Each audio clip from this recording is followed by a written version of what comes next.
Carrie has been watching the reason for all of the flooding along Coyote Creek, and that is, of course, Anderson Reservoir. As Mayor Sam Liccardo has been saying for the last few days, that's the reason, that's the culprit. It is still more than 100% full and spilling into Coyote Creek.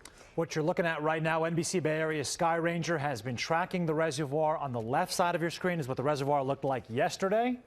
Today is on the right side, and not much difference, at least from a first blush as you look at it there. Carrie mentioned it's still at 102% capacity, but water levels are going down. What we are seeing right now is unprecedented. NBC Bay Area's Bob Riddell is live in Milpitas, where experts are measuring the creek to make sure the levels are dropping as expected. Good morning, Bob, and what'd you find out? Good morning to you, Sam. Those experts being with the United States Geological Survey, even the USGS was surprised by how much water came through their flood gauge here in Milpitas in Coyote Creek, just south of 237. The flow Tuesday night was so powerful. You can see this flood measuring stick. It was ripped from that pole that was bolted to the downside of the creek bed there. Just gives you a sense of how much water was coming through here. Within the past few hours, the hydrologists with the USGS measured the flow of Coyote Creek here using a sounding weight and velocimeter along with an orange raft that gives real-time Doppler data. The creek is about 13 feet deep at this location, flowing at 3,000 cubic feet per second, which is still at historic highs for this location that has been in operation since 1991.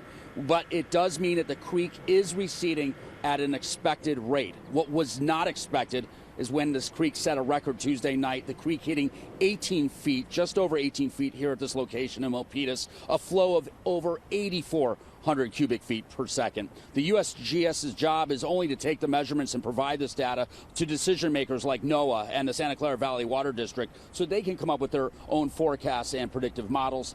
Given what happened here, the USGS can understand why those predictions failed. It's a lot of water. No one really knows how the channel is going to react, especially after multiple years of drought. The channel's chock full of vegetation and debris.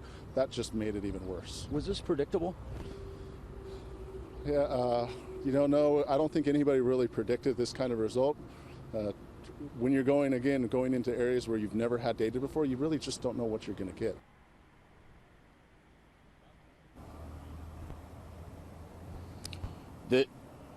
The USGS field manager tells us they were caught off guard Tuesday. They were initially headed to Alameda Creek to take measurements there, but Tuesday afternoon, once they realized Anderson Reservoir was pushing out so much water, they sent technicians here to their gauge in Milpitas to start providing measurements. They were taking measurements every 15 minutes. This was well into the night, overnight, and they were in that box suspended over the creek. This data that they provide when they have a human out here, it's actually to supplement the automatic sensors, but as the USGS manager was telling us, sometimes those sensors fails.